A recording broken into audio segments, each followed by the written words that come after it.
I went from the whirlwind of the DEA, the FBI, and the ATF kicking in my door not once, but twice, to being sober and living this happy, beautiful life that I have now.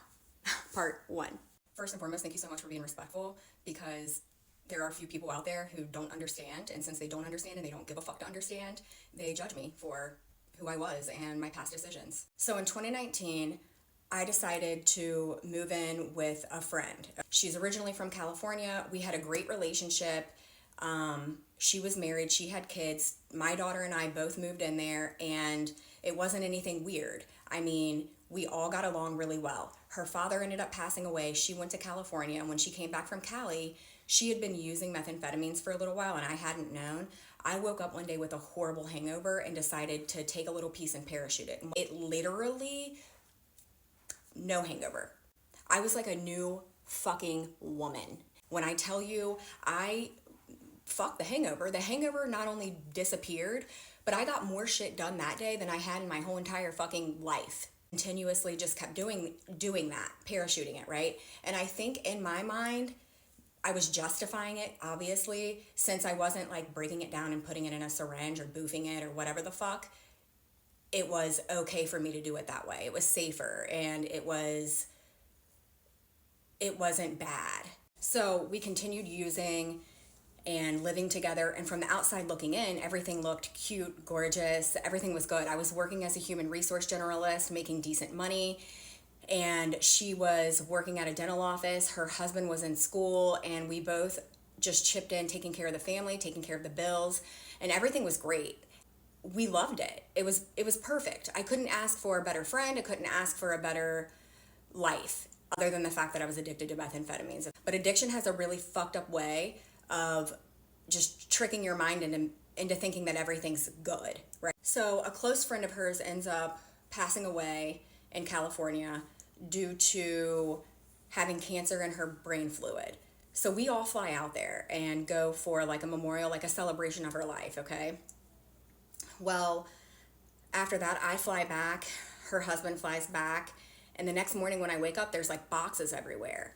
Well, obviously, I'm not stupid. I said, okay, she's gonna stay in Cali. I wasn't mad about that at all, because I knew she wanted to be with her family and her friends, and she really didn't have anything here anymore, right? Then they started accusing me of giving drugs to her daughter's boyfriend, and shit just hit the fan. Obviously, I would never do that, and why would I share mine? At this point in time, I was an addict, still not admitting it, but I wouldn't share. You know what I mean? Like, especially not with children. So the guy I'm with is a narcissist. He's physically, mentally, verbally abusive, okay, in every aspect. I mean, he kicked down every fucking door in that house. It was their house. We stayed there because we didn't have anywhere to go. I had to like save money for a couple months or rent a house in Loveland. After she left, my addiction, I'm telling you, plummeted. It was like, I was doing 6 grams a day. And during COVID, we were all isolated, so nobody really knew. It was a perfect getaway for me. When I tell you, obviously COVID happened and the drug system slowed down, there was like a 5-day period where I couldn't get anything. And that is when I realized I have an issue. I have a problem. I'm actually an addict. I'm addicted to this shit. I couldn't even move. I was so tired.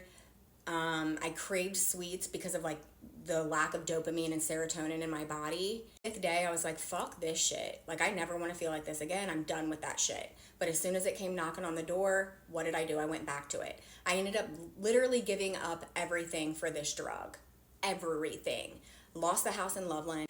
So you end up meeting people. It takes one to know one. That's the realest shit I've ever heard, okay? It takes one to know one in every aspect of your life. So you meet people that know people that know people that know people, and when you meet these people, they don't introduce themselves like, hey, hi, by the way, I'm a felon and I'm on the run. They don't introduce themselves and tell you their deepest, darkest secret. You don't fucking know these people, and at that point in time, you really don't give a fuck. I didn't, because the only thing I cared about was getting high. If you would have looked at me, I was skinny, I was tiny, but I still kept up on appearances. You know what I mean? Like I was still taking care of my teeth and I was still fixing my hair and doing my makeup and dressing up and whatever because I didn't have anything else to fucking do. I was like living out of my car, so I move in with my other friend and what do you know? The DEA, the FBI, the feds come. I have no idea what the fuck's going on, literally. They didn't take me to jail the first time. So I'm like, oh, whew, dodged a bullet. I have no idea what the fuck. I didn't even know what it was about. Go to part 2. This is going to be too fucking long. I'm sorry.